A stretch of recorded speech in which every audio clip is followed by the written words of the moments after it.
Jai Shri Ram, everybody.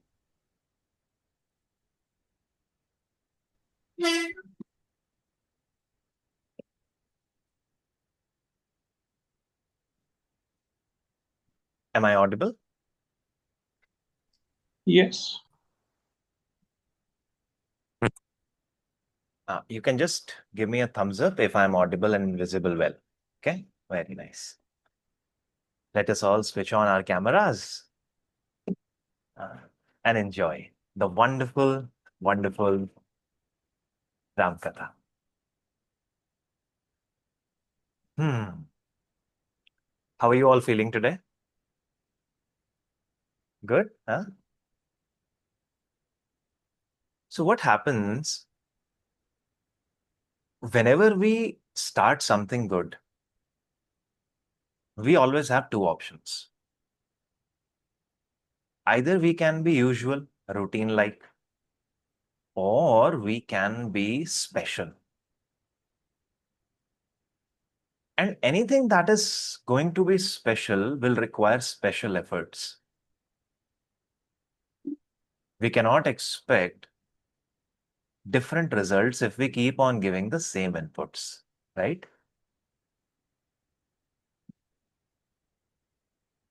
You all have taken that special step of waking up on time, thinking about all the good things, trying your level best to provide all the positive nourishment to the little life that you are carrying, and trying to provide all the nourishment to yourself if you are aiming to carry that little life.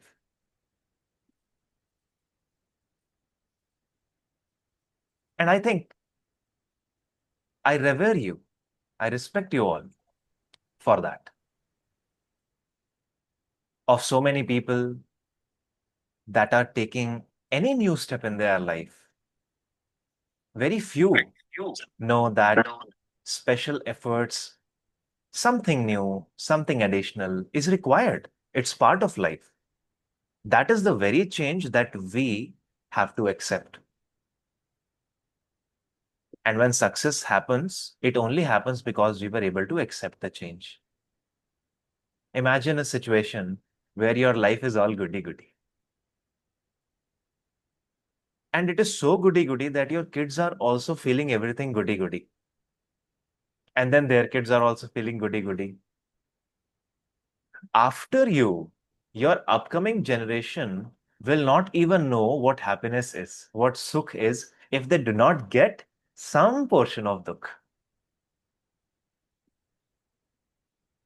That complementary feeling is what makes us human. So when something that aligns with our expectation happens, we should be happy, but we should not tie our happiness to that. And once something happens which is not according to our expectations, then it is okay. It is okay to be sad, but not prolong your sadness. And when does sadness go away? When you become aware, when you realize, this shall also pass. Sometimes you feel some discomfort while sitting. Sometimes we feel some discomfort when somebody tells us something. That's okay. Everything passes. What does not pass or what remains constant is you. You are not the body. And it's quite a very descriptive, psychological, scientific understanding. The idea of Bharatiya philosophy is very much deep rooted into understanding your own self. Is this hand myself? Is this body myself? And how can we realize that? When I have headache, I say my head is paining or I have headache. In Hindi, we say मेरे सिर में दर्द है. We never say मुझ में दर्द है. That I am in ache. Quite a number of times. In fact, my mother also sometimes say this when she has severe headache, for example. She says, I wish if somebody could take off my head and keep it somewhere for some time. We all do that, right? So if headache is only in head, then only you can say that, maybe keep this portion of my body away for some time. So this is not me. Who is eating food? Not you. It's your body, because your body needs to sustain. And that is a cogent enough reason for us to eat properly. Because when we don't eat properly, our body suffers. And it is our temple, it is our medium. Medium to do what? To realize ourselves. After 84 lakh yonis, 84 lakh different types of bodies, movable or immobile, we have gotten the opportunity to become human. And that cannot just only be to eat momos. It has to have a divine quality and it has to have a divine goal. So we are not this body. And the moment we realize it, our sorrows go away, our sadness goes away. When we realize that sadness is just incoming and it will be there, I mean, even if there is sadness, the experience of it is happening only on my body. Either after some time the sadness will remain or the body will remain. You will still be there because you have always been there. If you have a drop of water right now with you and you just throw it like it has no existence. But if you put that same drop of water in, say, an ocean, then drop becomes the ocean. We are that drop. We were discussing why Ramji took avatar and Bhagwan Shiv was telling Ma Parvati that there are many reasons. Neither is this the first avatar that we are witnessing, nor it is going to be the last one. But allow me to tell you a couple of reasons why Bhagwan Ram takes avatar. And then we talked about multiple reasons. One was that they had to ensure that Narad Muni's curse gets its way. Another one was the story of Pratap Bhanu, a very noble king who was cursed by a lot of Brahmins because he was made fool of by one of his competitors. And then another story we talked about was the story of the two guards of Bhagwan Vishnu, Jay and Vijay. And that's quite an interesting story. Jay and Vijay, the Dwarpal, they are there. And when Lord Vishnu asked Brahmaji to create the Srishti, so Brahmaji first created 4 kids, Manas Putra. The Srishti that we see here is a Maithuni Srishti, the Srishti that comes into being through intercourse. Maithuni Srishti began with Manu and Shatrupa that were created by Lord Brahma. But before that, even Manu Shatrupa, they were created as a manifestation of the powers of Lord Brahma. So the very first manifestation were 4 kids. Sanak, Sankadik, Sanandan, Sanatan. And these 4 kids together as a group are known as the Sankadik Muni. How many of us have heard of this little word ever? Sankadik Muni Narad. Huh? These are Sankadik, four little kids, 4, 5 years old. And immediately when they were born, they got into the devotion of Lord. So they did not pursue the expansion of Srishti. And then Brahmaji had to think about something else, what to do now. And these are very intelligent. And the Manas Putra of Brahmaji are also reincarnation or the incarnation of the same power of Lord Vishnu. So one day what happened? You see, the little kids have this habit of going here and there. They think the entire world is theirs. So they just came to Vaikunt. Oh, we are going to meet Vishnuji. But then the job of Dwarpal is to ensure that only the one who has the appointment gets into.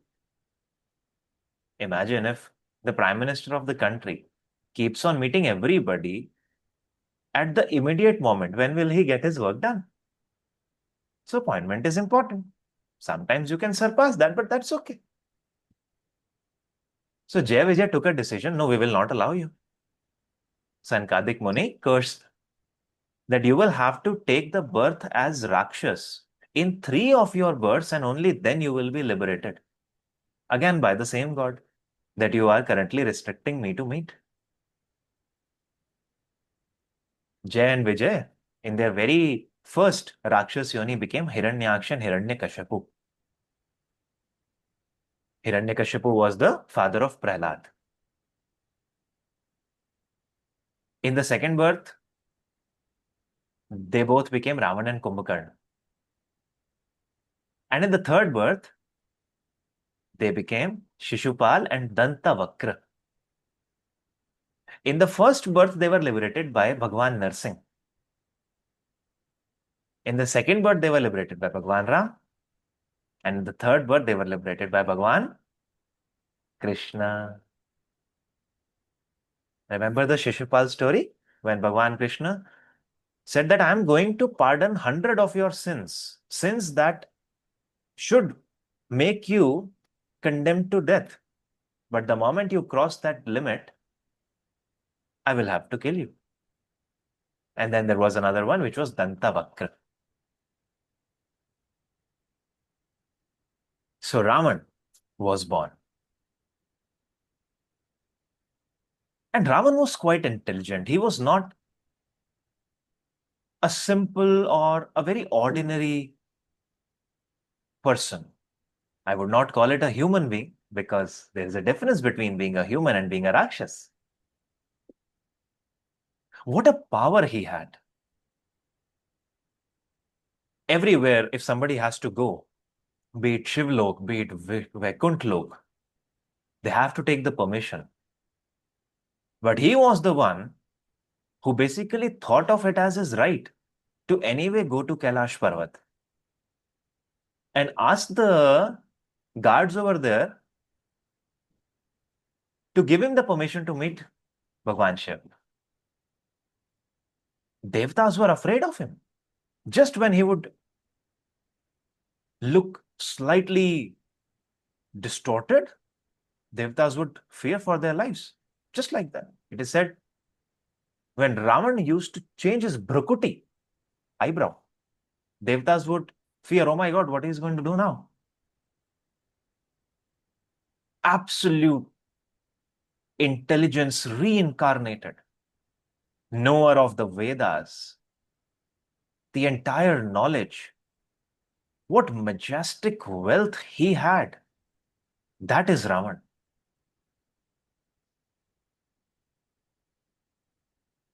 And what was the problem there? You can have all the knowledge that you want to. But what's the point of that knowledge if you don't understand yourself and if you don't apply that knowledge for the welfare of others?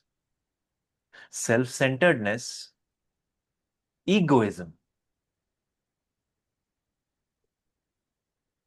is the cause of every evil. He said something to me. Now in the entire life, I'm not going to talk to him. Or I'm going to take revenge. That person doesn't even know whether you are sad or whether you are angry with that person. He or she is living his or her life perfectly all right. And suddenly here you are boiling your blood like anything. You see, in Shastras it is mentioned forgiveness is a divine quality. And this is where I want your attention. Sometimes when somebody says, na, forgive that person, we think that it is coming from our own cowardice. ना, क्षमा क्षोभती उस भुजंग को जिसके पास गरल हो, वह नहीं जो दंतहीन विषहीन विनीत सरल हो. Forgiveness is an ornament of the one who is fearless, who wields the might, not the one who is meek, who surrenders. A big guy and a small guy, they are about to have a duel. Small guy says, ja, ja, ja, I forgive you. Big guy will say, what are you forgiving me about? It is me who has this capability to forgive you if I want to, because I know I can defeat you. You can't even defeat me. You are taking the guise of forgiveness to run away from your own responsibilities. Forgiveness is a divine quality because it shows the strength of your character. And most importantly, it calms your mind down because it's your responsibility to ensure that your mind is saved at any cost. Anger is one thing that will make us do things that we always regret. So if somebody has wronged you, first you forgive them. Then you become calm. Then you think about ways to ensure that the behavior is corrected. It does not stop at forgiving. You are not a coward. Sometimes it may take days, sometimes it may take months, can take years also, or can take minutes also, but never act in the influence of anger. First, forgive. Wonderful, no? It is all about saving your mind. Oh, I am okay now. Now I can think. But Ravan did not have that capability. And when you don't have that divine capability, then you are going towards the path of non-divine. And then Raman started to wreak havoc on the world. In Ramcharitmanas, it comes as, what are the characteristics of a Rakshas? The one who looks at the money, the resources of others, paraya dhan, that is a Rakshas. The one who not just looks at, basically aspires to get, to steal it. The one who wants to get, steal the women of some other person. The one who steals anything. The one who puts a wrong eye on any women. That is a Rakshas. The one who gambles. The one who doesn't obey mom, dad. The one who doesn't obey devtas. The one who doesn't obey the sadhus, the noble people, the educated ones, the knowledgeable ones, the elders. And most importantly, the one who gets these good people to do the dirty work for them. A Rakshas is a person who will ensure that anything that is related to goodness is never manifested in the world. And that is what Ravan used to do. Ravan knew that for him to sustain here, it is important that all the yagnas of Brahmins should be destroyed. And how can you do that? The Brahmins, the Vipra, the intelligent people, the knowledgeable people, the people who knew science, the people who knew Vedas, the people who are doing a lot of research to come up with new technology of that time, the new weaponry of that time, the new ways of imparting education, that should be stopped. And see, when people are very knowledgeable and they do not have any ego, they do not fear. So Raman knew that if I am going to ask them to not do stuff, they are not going to stop, because they think that it is their job to ensure that the righteousness prevails. So he started killing them, and not just killing them, brutally killing them. He ordered his people to just go kill the Brahmins, eat them,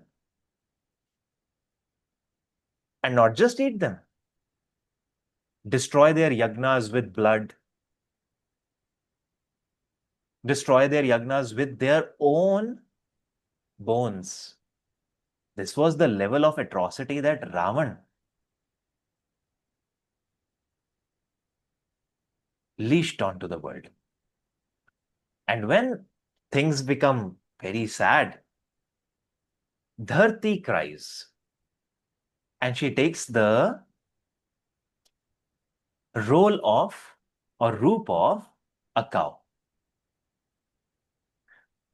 God can never unhear the voice of a cow.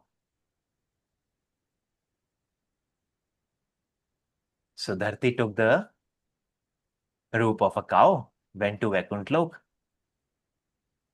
and requested Bhagwan Vishnu, do something about it. And he said, I will, don't worry. I will come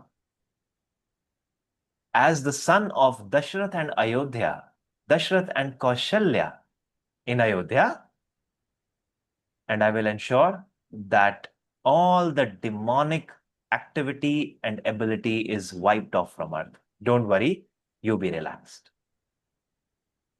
She came back. Shivji is saying to Ma Parvati that there are many other reasons. It had already been the third part of Dashrath's life, and he did not have any kid. And what a majestic person Dashrath was. The only person who was capable of and who was invited by Devtas into the Swarglok in a human body. Because Dashrath helped Devtas many times in defeating Danavas. That was his might. In just flick of an eye, in just one sankalpa, Dashrath would just take his entire army to Swarglok and be with Devtas to fight against the Danavs. That Dashrath, who ensured that righteousness remains at the highest pedestal in his kingdom, that Dashrath, whose kingdom never saw a poor person, a person who would do any adharma, that Dashrath, who was born in a clan, who has been guided by Muni Vashisht. Muni Vashisht, who was the Guru clan, the Kul Guru of Ikshvaku kingdom, was there for a long time. One day, Brahmaji asked the Saptarishi in the Swarglok, I want myself on earth, but I can't go there. So I want somebody who is just myself, who knows exactly what I know, who is just a reincarnation of mine, who is just a pratimurti of me, to go to earth and serve the Raghukul. Who would want to go? And suddenly Vashisht Muni raised the hands. Brahmaji said, great. But why do you want to go there? Isn't it a demotion for you? Vashisht said, if I have gotten the opportunity to name the Lord when he gets born, if I have the opportunity to teach the God when he is born, if I have the opportunity to ensure that when God becomes distressed, I will give him Yog Vashisht so that he can say, my Guru saved me, and the world can know me as the Guru of the Lord. Why would I take, why would I not take that opportunity? So Vashisht Muni was sent to earth, and Vashisht Muni has been there for a long, long time. The father, the grandfather, the great grandfather, the great great grandfather, the great great great grandfather of Ramji, Vashisht Muni has been there. And Dashrath is that person who understands the importance of Guru. So for every good thing, he has to go to Guru, he will seek his blessings. At that time, there was a concept of having a Rajguru if you have to become a Raja. A Raja cannot function properly if there is no Guru there. Right now, we do not see that. But it is quite important because a Guru knows what is right, what is wrong. He does not have a flick of ego in it. So one day, Dashrath was just feeling very sad. And not because he did not have a kid. He was feeling sad because he was not able to fulfill a particular sankalpa. He said that if I am so pratapi, I want somebody to continue this lineage who would be more pratapi than me. I want somebody to ensure that dharma is always upheld. I want to ensure that the grihast ashram that I am in gets successfully completed. If I give to the world a child which is a boon for the world, then it is the right job that I've done. I have a lot of money, I have everything. What am I going to do anyway? But I want a kid who can follow this up. The one who is even more Vairagi than me. The one who does everything for the humanity. I am going to die on a funeral pyre, but he should not even die on a funeral pyre. We always aspire better things from our kids, no? If we are earning, say, 20 lakh rupees a year, we want our kids to earn 40 lakh rupees a year, more than us. The very fun, the very enjoyment, the very happiness of a parent is to get defeated by his or her own son or daughter. And this is the same case with Guru also. A true Guru will become happier when his chela surpasses him. Guru, gud reh gaye, chele shakkar ban gaye. That is what Guru wants. And God also wants the same thing. He wants his bhakt to have more power, more energy, and more control than himself. And that is why God has given the best of the powers and most relaxation to the bhakt. If you are a true bhakt and you don't know how to do a yajna, God says it's okay. As long as you are devoted to me. If a bhakt says anything wrong to somebody, because bhakt is not feeling good about something, that person is going to have the repercussions of that. That is the establishment that he has already created.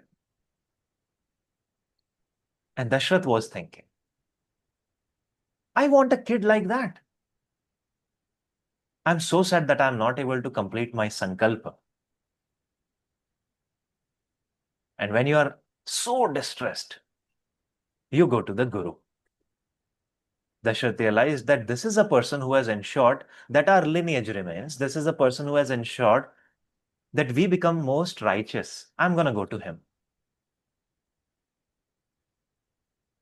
Dashrath immediately took off his crown, his shoes, and all the ensemble that he had, which was very king-like. All the regalia he was donning on, he removed it. Picked up a plate, filled all the necessary things that he could give to a guru, stepped out of his mahal. The entire Ayodhya was shocked to see him like that. Our king without the ensemble, our king without the people, and on his face, there is surrender. I'm going to my guru. He did not call guru. When there is the thing of Rajya, when you have to do something for your kingdom, then you call upon the guru. But when you want something for yourself, for the devotion, for surrender, you go to guru. And he went to his guru alone. He's going there. Guru was waiting. Ah, I was waiting for so many years. When will you come to me? I know why are you here. And Dashrath said very kindly, Gurudev, help me complete my sankalp. Muni Vashisht said, I know the process of it, but I think there is another person who is better suited to do that. And that is called Rishi Shrangi. I'm going to take you to him. And you will have to do what he says. He knows the Vidhi of Putreshti Yagya. So they both went to Shringi Rishi. And Shringi Rishi said, yeah, I will do that. But first you will have to do a 1 year long vrat. This comes in Valmiki Ramayan. You have to first prepare your body and your mind to even conceive. The kind of child that you want is no less than God, or maybe God himself. Who will not go on a funeral pyre?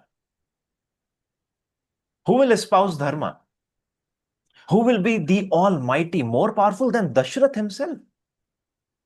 That can only be Lord. And Lord will not come just like that. You have to prepare the ground for him. And what a wonderful vrat Dashrath did. Not just Dashrath, Dashrath and Kausalya did. At a particular time, you have to sleep. You have to eat this much at this time. You have to do these kind of exercises. You have to meditate. You have to think well. Not even a speck of wrong vichar should come in you. Not even any bad thought. Absolute devotion. Such routine. Preparing your body. Developing the virasva in it. And after a couple of months, Shringi Rishi said, you are now ready. Let's do the yagya today. And then Shringi Rishi did the yagna. Agni Dev came out with a bowl of kheer. Why kheer? Very interesting story. The science behind kheer is that it is made of milk, but not just any milk. It is made up of cow milk. And not just any cow milk, the indigenous cow, the desi cow. The benefits that cow milk gives or cow milk products give are the benefits which are not even matched with anything. That's why it is said, when you are doing yagya, do it only with the cow ghee. It is not required that you should have a liter of it or half liter of it. Even 100 ml, 200 ml will do. But do it only with cow ghee. So many puja ghees are available in the market. If you ever read the ingredients of it, you will find that there is X% of vegetable oil. Some portion of ghee is there. Lot of fragrance in it. And something is written which is quite baffling and alarming. Not for edible purpose, non-edible. We are giving to our God what we are not eating. What do we expect from God then? Does he need your ghee? He doesn't have ghee. He doesn't have vegetables. Our way of showing our devotion that God, you have given so much to us. This is just one way for me to give it back to you. It's like when your kid is in your lap, what do you do? Your kid has something in his hands. He would stuff the same thing in your mouth. And what will you do? Nah, nah, you eat it. That is what God is giving you.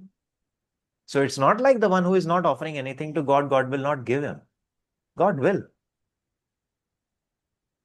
But there is more love when God Himself is feeding you that, no?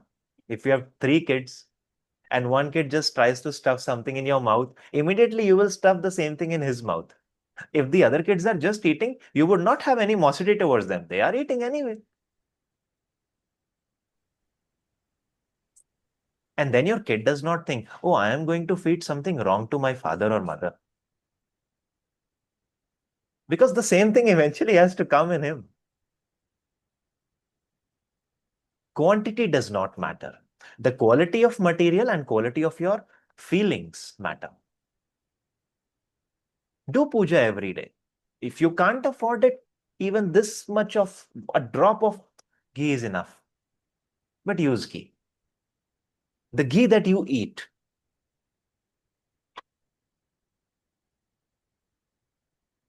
So, kheer was presented by Agni Dev, and Dashrath took the kheer. He came back home and he gave the katora of kheer to Kaushalya. Dashrath has three wives. One is Kaushalya, one is Kekai, and one is Sumitra. At that time, it might have been the need to have three wives. A lot of political reasons are also there for that. But these three women loved each other to the core. Kaushalya took half of it and then gave the rest of the half to Kekai. Then Kekai took half of it. And then Kaushalya and Kekai together fed the half of kheer to Sumitra. And the moment they took that in, suddenly their worldly woes went away. It's like a divine power has just been invoked. God is ready to appear, na?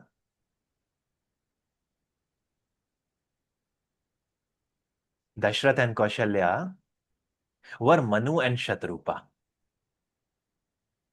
Manu and Shatrupa were thinking, we have done a lot of things for the world. We have our kids and everything, but it seems like we have not really devoted ourselves to the devotion of Lord. So they started doing the tapasya. They started chanting the Dwadakshar mantra. Om Namo Bhagavate Vasudevaya. For thousands of years, they did it. And then God appeared in front of them. Manu Shatrupa opened their eyes. Bhagwan Vishnu said, I'm very happy with your penance. What do you want? Ask me. So they said that we basically don't want anything. We just wanted to devote ourselves to you. You have given us everything. And if you give yourself to us, your bhakti, our job is done. That is all we need. That is the thing why we are here for. So Bhagwan said, okay, I'm going to give you the bhakti. But I insist, please ask for more. God has a lot. He wants to give you, honestly. Never think that I should not ask for more things. Ask for more things. Or rather ask that whatever you think is better for me, then God will give you that. If you want one car, then He will probably give you one car. But if you say that whatever you feel is good for me, you give it, maybe He will realize that you wanted an SUV along with the car. So He will give you both of that. So let the ball be in His court.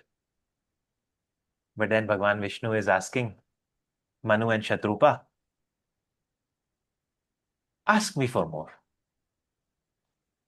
So Manu and Shatrupa saw each other and then They say that, see, there is one thing which I do want to ask you.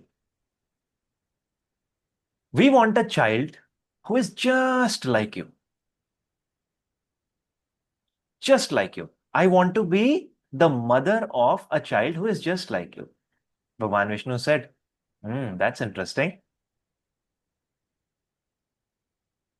So there is nobody like me, so what will I do? I'll come. और तो है नहीं कोई मेरे जैसा. मैं ही आ जाता हूं. I will come.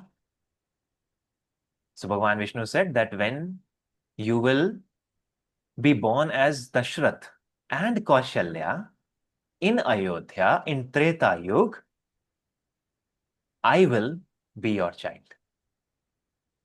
They were very happy. And that Dashrath and Kaushalya have now gotten the opportunity in the third part of their life to become the parents of Bhagwan Ram. And when the women are expecting, they feel a lot of things. And they are in a lot of confusion also. So they reach out to their elders. So the eldest one over there, now see, you are conceiving in the third portion of your life.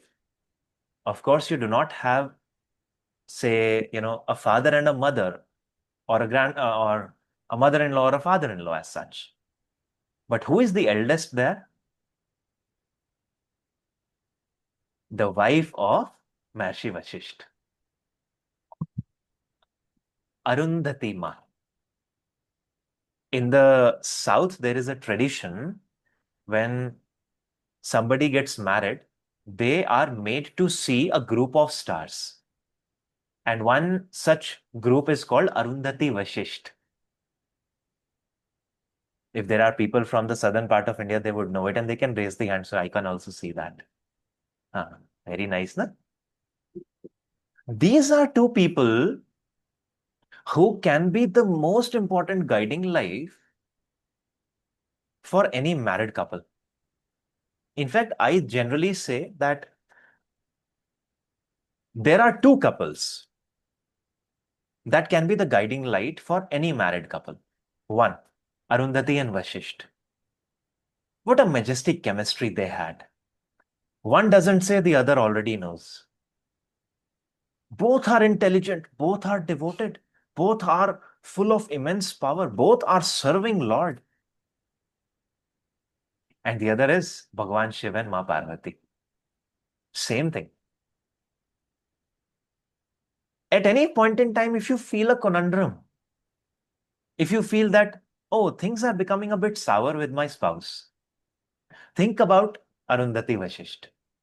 Think about Bhagwan Shiva and Ma Parvati. And ask them to bless you.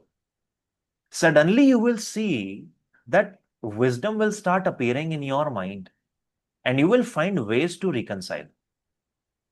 You will realize that it's okay to have a couple of sour things once in a while.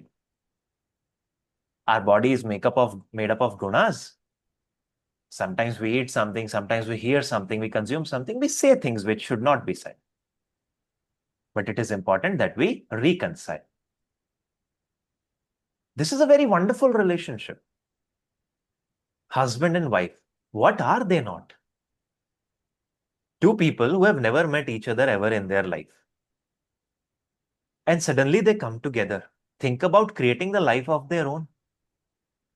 Bringing kids into the world, thinking about nurturing them in a manner that their personal and spiritual goals can be met. Becoming a grihast is the most difficult, most challenging thing. Out of the four ashrams, the Brahmacharya ashram, the Grihastha ashram, the Vanaprastha ashram, and the Sannyas ashram. Ashrams are the four categories in which a person can live. When you are in the study mode, you live in a Brahmacharya ashram. The age for that is given from 0 to 25 years. Then when you get married, then you have some other set of responsibilities. So you become a Grihasthi. You get into Grihastha ashram. And the age for that is 25 to 50. Then when you are done with all the Grihastha responsibilities, Then you go to the vanaprasthashram, which means you go to the forest and then you just, work on yourself. And finally, the sannyas ashram, that you're just immersed into meditation and one day you just cross over the world. But grihasthashram is one ashram in which you can do grihasthashram, sannyas ashram, and vanaprasthashram also. What does not a grihasthi do? A grihasthi will make money for himself. A grihasthi will ensure that there is money for the kids, for the parents, for the relatives. Maybe they need some time. A grihasthi will ensure that food is cooked for everybody. If an atithi comes up, there should be food. It is a grihasthi who is basically running the world. What does not a grihasthi do? A grihasthi is the only one who can also become a brahmachari while being in grihasth. When you espouse the righteousness, when you just know that you and your wife or you and your spouse are the only people who are meant for each other and should be seen in a particular way of eye. A grihasth has the capability to bring Ramji. Ramji did not appear to a sannyasi. Krishna Bhagwan did not appear to a sannyasi. Become a grihasth that a god can come to you. And that requires effort. Manu, Shatrupa, Dashrath, Kaushalya did that. And the same Manu, Shatrupa later on did it as Vasudev and Devaki also. And bringing a god is no mean feat. The life is going to be full of challenges. But then, a massive power has to come with massive responsibilities. So they turned to Ma Arundhati. Arundhati would come every day to their places and will ask them, "What are you feeling, Kaushalya?" Kaushalya says, "I feel very calm. I feel as if the entire energy around me is just under me. I feel that a very divine power is there inside me." She says, "Wow, very nice." Then Arundhati goes to Kekai. Kekai, what do you feel? Kekai says, "Quite a number of things I feel, but the moment I look towards Didi Kaushalya, suddenly everything gets settled. The power in my womb seems like becoming so happy whenever I look at Kaushalya. I feel that the one I have is going to devote his life to Kaushalya's son. Whatever my cravings are, those cravings get settled the moment I look at her." And then Arundhati Ma goes to Sumitra, "What do you feel?" She says, "I also don't feel anything. In fact,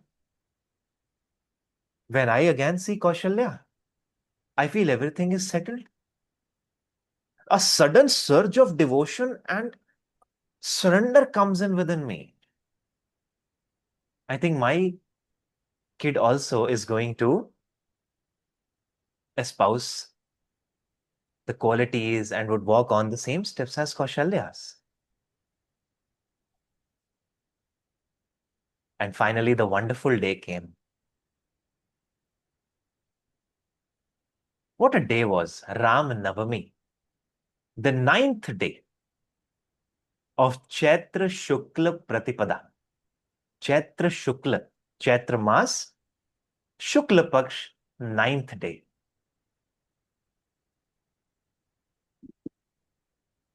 In the afternoon time, because that is called Abhijit Muhurta. And what a wonderful weather that is.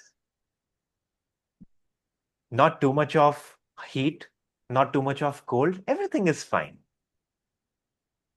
And suddenly, Kaushalya feels that an immense power is about to take the birth, and God appears in his Chaturbhuj avatar. What a majestic light is around. So much of Prakash, so many mouths are there, so many arms are there, so many legs are there. The entire cosmos is just filled with that divine power of Narayan. Kaushalya is just looking at that. What is happening? And this is only visible to her. Who did the penance? Kaushalya did. Only Kaushalya has to see that. Kaushalya Ma said, "Thank you. You are here. You have done it. But you have to come here for a purpose. You have to become a human here. I want you as a human child. I want to play with you. I want to enjoy the entire Leela of you. I don't want to know that I am rearing a god. Please come to me in that child roop." And Ramji said, "All right, mother. Mom is the first guru. You have to adhere to what your mom says. It is important that we obey our elders. Elders can be bitter sometimes. That's okay. That some of the bitterness is in us also. Sometimes we feel that they are right, or sometimes we feel that we are right. But we can ensure that our mother, our fathers, which I mean by both mother-in-law and your mother, father-in-law and your father, the elders of the home, the grandmothers, and so on, they always have their interest in their mind. Their way of action could be different. And nobody can give you a better guidance than them, especially not doctors. Doctors are there to help you. They are not your mom, dad. Always remember that. So Ramji said, Mata is the first guru. Now, if Mata is saying, I have to do that. So Bhagwan Ram said, okay. Bhagwan Ram immediately turned around the mind of Ma Kaushalya, made her forget everything, and then started crying. And we'll do this together, right? भय प्रगट कृपाला दीन दयाला कौसल्या हितकारी भय प्रगट कृपाला दीन दयाला. Who is Deen Dayal here? The one who will bring the merits and benefits to Kaushalya. Kausalya Hitkari. You all are Kausalyas here. Whatever is there in you, daughter or son, they are all Ram. They are all Sita. And then when Kripala became Pragatya and was asked by mother to come to the child room, then what happens? Mata puni boli, सोमति डोली तजउ तात यह रूपा. Mata Puni boli. Mata said again, please leave this roop. I don't want that. And her mati doli, her mind got turned. To do what? What is Mata saying? Kije sisulila अति प्रिय सीला यह सुख रूप अनूपा. कीजे शिशु लीला. Do the leela of a child. That is the ultimate happiness that I am going to get out of you. So Ramji agreed. सुनी बचन सुजाना रोदन ठाना. He listened to her vachan. Very nice, sweet vachan, Sujan vachan. Rodan Thana. Started crying. Hoi balak Surbhupa. Surbhup, the king, the ultimate king, became the child. And Bhagwan Ram arrived. Let's all say Jai Shri Ram. Jai Shri Ram. And Bhagwan Ram took the birth in 4 powers. One power, himself, he came from Ayodhya, from Kausalya as Bhagwan Ram. Then to Sumitra, Lakshmanji, and Shatrugnaji, and to Kekai, Lakshmanji.